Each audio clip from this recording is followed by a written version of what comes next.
मेरे फोन पे अभी एक क्लिप है जिसमें नरेंद्र मोदी जी दिल्ली को रेप कैपिटल कहला रहे हैं। उसको मैं ट्विटर पे डाल दूंगा, पूरा देश उसको देख सकता है। दूसरी बात, मेन मुद्दा आज जो बीजेपी ने और नरेंद्र मोदी ने और अमित शाह ने नॉर्थ ईस्ट को जलाया है, मेन मुद्दा वो है। अब ध्यान उस मुद्दे से हटाने के लिए नरेंद्र मोदी जी और बीजेपी मेरे ऊपर ये बोल रहे हैं। मैं यहां स्पष्ट कह देता हूं मैंने क्या बोला, मैं रिपीट कर देता हूं। मैंने बोला कि नरेंद्र मोदी ने कहा था कि मेक इन इंडिया होगा।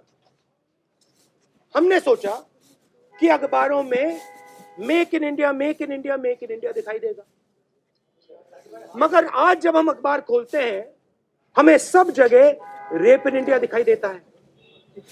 कोई भी स्टेट नहीं है जहां बीजेपी राज कर रही है और दिन भर वहां पे महिलाओं पर बलात्कार नहीं।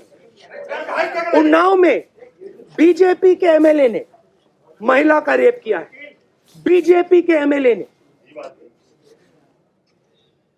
लड़की की गाड़ी पर एक्सीडेंट करवाया गया, नरेंद्र मोदी ने एक शब्द नहीं कहा, कोई कार्रवाई नहीं। देखिए हुआ क्या है, नरेंद्र मोदी जी हिंसा का प्रयोग करते हैं, हिंसा फैलाते हैं और आज पूरे हिंदुस्तान में हिंसा है। महिलाओं पे हिंसा हो रही है, नॉर्थ ईस्ट में हिंसा हो रही है, कश्मीर में हिंसा हो रही है, पूरे देश में हिंसा ही हिंसा है। और जो हमारी स्ट्रेंथ थी, सबसे बड़ी स्ट्रेंथ थी इकोनॉमी।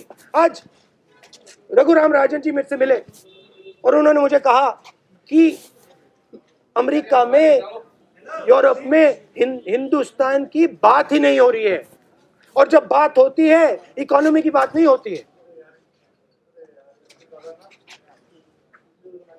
अत्याचार, डिवीजन, हिंसा, इन चीजों की बात होती है। जो हमारा रेप्यूटेशन था वो पूरा का पूरा उड़ा दिया है। ये बातें मैंने कल अपनी स्पीच में कही।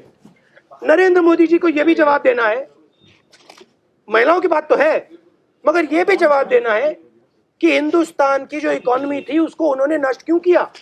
यह भी जवाब देना है कि हिंदुस्तान के युवा जिनके पास रोजगार था उनसे नरेंद्र मोदी ने रोजगार क्यों छीना। अब मैं बात करता हूं माफी मांगने की। मैं इनसे माफी कभी नहीं मांगने वाला हूं। Thank you.